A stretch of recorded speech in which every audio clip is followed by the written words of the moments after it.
Hello, ഉണ്ണി moms മോമിൻ്റെ പുതിയ വീഡിയോയിലേക്ക് എല്ലാവർക്കും സ്വാഗതം. നമ്മൾ ഇന്ന് ഷെയർ ചെയ്യാൻ പോകുന്നത് വീട്ടമ്മമാർക്കൊക്കെ വളരെ ഹെൽപ്ഫുള്ളായിട്ടുള്ള വെറും 5 മിനിറ്റിൽ തയ്യാറാക്കാൻ പറ്റുന്ന ഒരു സാമ്പാറിൻ്റെ റെസിപ്പി ആയിട്ടാണ്. അങ്ങനെ പറഞ്ഞപ്പോൾ നിങ്ങൾക്ക് വിശ്വാസമായില്ലല്ലോ. എന്നാൽ വെറും 5 മിനിറ്റിൽ പരിപ്പൊന്നും വേവിക്കാതെ അധികം പച്ചക്കറികളൊന്നും ചേർക്കാതെ ഈസി ആയിട്ട് തയ്യാറാക്കാൻ പറ്റുന്ന ഒരു സാമ്പാറിൻ്റെ റെസിപ്പി ആയിട്ടാണ് ഇന്ന് നമ്മൾ വന്നിരിക്കുന്നത്. അപ്പോൾ നമുക്ക് വീഡിയോ കാണാമല്ലേ. അപ്പോൾ നമ്മൾ സാമ്പാറിന് ആവശ്യമായ ഒരു തക്കാളി, ഒരു സവാള, 2 പച്ചമുളക്, 2 വെളുത്തുള്ളി, വേപ്പില, മല്ലിയില, ഇത്രയും ഇൻഗ്രീഡിയൻറ്റ് മതി കേട്ടോ. ഇനി നമുക്ക് ഈസി ആയിട്ട് സാമ്പാർ ഉണ്ടാക്കിയെടുക്കാം. അപ്പോൾ അതിനായിട്ട് നമ്മൾ ആദ്യം തന്നെ സാമ്പാർ ഉണ്ടാക്കുന്ന പാത്രം പാൻ അടുപ്പത്ത് വെച്ച് നല്ലപോലെ ചൂടാക്കിയെടുക്കാം. അതിന് ശേഷം അതിലേക്ക് കടുക് പൊട്ടിക്കാൻ ആവശ്യമായ വെളിച്ചെണ്ണ ചേർത്ത് കൊടുക്കാം. നമ്മൾ ആദ്യം തന്നെ കടുക് പൊട്ടിച്ചെടുക്കുകയാണ് ചെയ്യുന്നത്. നമ്മൾ നോർമലി സാമ്പാറിൽ നമ്മൾ വെച്ചതിന് ശേഷം ലാസ്റ്റാണ് കടുക് പൊട്ടിച്ചെടുക്കുക. ഇവിടെ നമ്മൾ ആദ്യമേ കടുക് പൊട്ടിച്ചെടുക്കും. അപ്പോൾ വെളിച്ചെണ്ണയിൽ കടുക് പൊട്ടി വരുമ്പോൾ അതിലേക്ക് കുറച്ച് നല്ല ജീരകം കൂടി ചേർത്ത് കൊടുക്കാം. നല്ല ജീരകം ചേർത്തിട്ട് കരിയാതെ പ്രത്യേകിച്ച് ശ്രദ്ധിക്കണം. ചേർത്ത വശം തന്നെ നമ്മളിതിലേക്ക് അരിഞ്ഞു വെച്ചിരിക്കുന്ന സവാള ചേർത്ത് കൊടുക്കാം. സവാള ചെറിയ ക്യൂബ്സ് ആയിട്ടാണ് നമ്മളിവിടെ കട്ട് ചെയ്തിരിക്കുന്നത്. അതേ ആ ഒരു ഷേപ്പിൽ വേണം നമ്മൾ കട്ട് ചെയ്യാനായിട്ട്. നൈസായിട്ട് കട്ട് ചെയ്ത് കഴിഞ്ഞാൽ നമ്മൾ ചിക്കനൊക്കെ കട്ട് ചെയ്യുന്ന പോലെ കട്ട് ചെയ്ത് കഴിഞ്ഞാൽ ഒത്തിരി ഉടഞ്ഞു പോകും. നമുക്ക് ചെറുതായിട്ടൊന്ന് കടിക്കുന്ന തരത്തിൽ വേണം അത് കിട്ടാനായിട്ട്. അപ്പോൾ അതൊന്ന് ജസ്റ്റ് വഴറ്റിയതിന് ശേഷം നമുക്കിതിലേക്ക് ക്യൂബ്സായിട്ട് തന്നെ കട്ട് ചെയ്ത് വെച്ചിട്ടുള്ള ടൊമാറ്റോയാണ് ചേർത്ത് കൊടുക്കേണ്ടത്. ഒരു ടൊമാറ്റോ ചേർത്ത് കൊടുത്തിട്ടുണ്ട്. ഇനി ഇത് നല്ല പോലെ വഴറ്റിയെടുക്കാവുന്നതാണ്. അപ്പോൾ നമുക്കിത് ഉടഞ്ഞു പോകുന്നു വേണ്ട, എന്നാലും ജസ്റ്റ് ഒന്ന് വഴറ്റിയെടുക്കുക. ഒരു 2 മിനിറ്റ് വഴറ്റിയതിന് ശേഷം ഇനി നമുക്കിതിലേക്ക് എടുത്തു വെച്ചിരിക്കുന്ന 2 പച്ചമുളകാണ് ചേർത്ത് കൊടുക്കേണ്ടത്.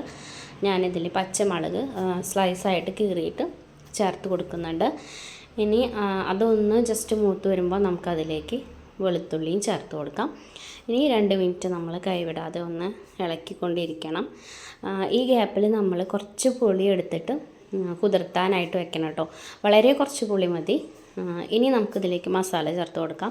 ഞാനൊരു 1.5 ടേബിൾ സ്പൂൺ സാമ്പാർ പൊടി, 1/2 ടേബിൾ സ്പൂൺ മഞ്ഞൾപ്പൊടി, 1 ടേബിൾ സ്പൂൺ മുളക് പൊടിയാണ് ചേർത്ത് കൊടുക്കുന്നത് കേട്ടോ. ഇത്രയും അളവ് ഉണ്ടായിക്കഴിഞ്ഞാൽ നമുക്കൊരു 4 ആൾക്ക് ഈസി ആയിട്ട്, അല്ലെങ്കിൽ ഒരു 5 ആൾക്ക് ഈസി ആയിട്ട് സാമ്പാർ കൂട്ടാം കേട്ടോ. അപ്പോൾ ഇനി നമ്മളതിലേക്ക് ഒരു 1/2 ടേബിൾ സ്പൂൺ കായപ്പൊടിയും കൂടി ചേർത്ത് വെച്ചിട്ടുണ്ട്.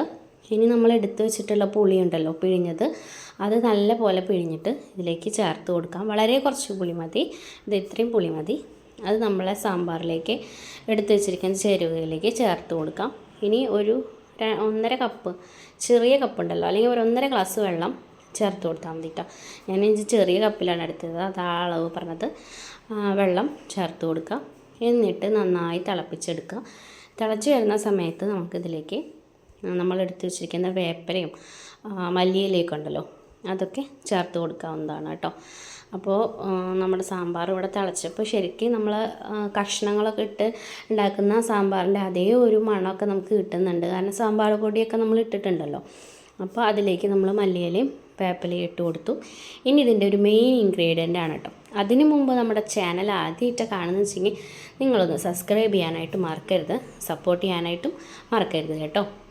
അപ്പോൾ നമ്മളൊരു ബൗളിലേക്ക് ഒരു 2 ടേബിൾ സ്പൂൺ കടലമാവാണ് എടുത്തിരിക്കുന്നത്. നമ്മൾ പലഹാരങ്ങളൊക്കെ ഉണ്ടാക്കാൻ എടുക്കുന്ന നോർമൽ കടലമാവ്. ഇത് ഇനി ഒട്ടും കട്ട പിടിക്കാത്ത രീതിയിൽ സ്വല്പം വെള്ളം ഒഴിച്ചിട്ട് നല്ലപോലെ ഇളക്കി യോജിപ്പിക്കാം. ഒട്ടും കട്ട പിടിക്കാതെ നല്ല രീതിയിൽ നമ്മളിത് ഇളക്കിയെടുക്കുകയാണ് ചെയ്യുന്നത്. ഇത് നമ്മുടെ ബോംബെ സാമ്പാർ എന്നാണ് അറിയപ്പെടുന്നത് കേട്ടോ. അവരവിടെ പരിപ്പിന് പകരം കടലമാവാണ് അത്ര ചേർക്കുക. അപ്പോൾ ഇതിനൊരു ഷോർട്സിൽ നിന്ന് എനിക്ക് യൂട്യൂബിൽ നിന്ന് തന്നെ കിട്ടിയ ഒരു വീഡിയോ ആണ്. പക്ഷെ ഞാൻ ട്രൈ ചെയ്തപ്പോൾ എല്ലാവരും ഒന്ന് ട്രൈ ചെയ്ത് നോക്കണം, അത്രയും ടേസ്റ്റായിട്ട് എനിക്ക് തോന്നി. അതുകൊണ്ടാണ് ഞാൻ വീഡിയോ ഇട്ടത്. അപ്പോൾ നമ്മളത് കലക്കിയിട്ട് നമ്മൾ തിളപ്പിച്ച് വെച്ചിരിക്കുന്ന ആ സാമ്പാറിൻ്റെ കൂട്ടിലേക്ക് ചേർത്ത് കൊടുക്കാം. ഇനി നല്ലപോലെ മിക്സ് ചെയ്തിട്ട് ഒന്ന് തിളപ്പിച്ചെടുക്കാം. അപ്പോൾ നമ്മുടെ സാമ്പാർ ഇവിടെ റെഡിയാണ്. നല്ല കുറുകിയിട്ട് നല്ല കട്ടിയായിട്ടുള്ള സാമ്പാറാണ്. അപ്പോൾ എല്ലാവരും ഒന്ന് ട്രൈ ചെയ്ത് നോക്കണം. നമ്മൾ ഇഡ്ഡലി ദോശയൊക്കെ ഉണ്ടാക്കുമ്പോൾ ചട്നിയൊക്കെ കഴിച്ച് മടുത്തു വെച്ചെങ്കിൽ രാവിലെ ഉണ്ടാക്കാനും എളുപ്പമായിട്ട് ഈസി ആയിട്ട് ചെയ്യാൻ പറ്റുന്ന സാമ്പാറാണ്. നമ്മളൊരു കാര്യം മറന്നു കേട്ടോ, കുറച്ച് ഉപ്പും കൂടി ചേർക്കണേ. ഉപ്പും കൂടി ചേർത്ത് ആവശ്യത്തിന് ഉപ്പും കൂടി ചേർത്ത് ഇളക്കിയെടുത്താൽ മതി. ഇനി നമ്മുടെ ഇഡ്ഡലി ഇങ്ങോട്ട് എടുക്കുക. ചൂടുള്ള ഇഡ്ഡലിയിലേക്ക് ഇതേ കണ്ടോ, കുറുന്നനെ നല്ല കട്ടിയായിട്ട്, നമ്മളധികം കഷ്ണങ്ങളൊന്നും ചേർത്തിട്ടില്ല, പക്ഷെ നല്ല കട്ടിയായിട്ടുള്ള സാമ്പാർ ഇവിടെ റെഡിയാക്കി കിട്ടിയിട്ടുണ്ട്. അപ്പോൾ എല്ലാവരും ഒന്ന് ട്രൈ ചെയ്ത് നോക്കണേ. അപ്പോൾ മറ്റൊരു വീഡിയോ ആയിട്ട് വീണ്ടും കാണുന്നത് വരേക്കും എല്ലാവർക്കും thank you. See you. Tata. Bye by.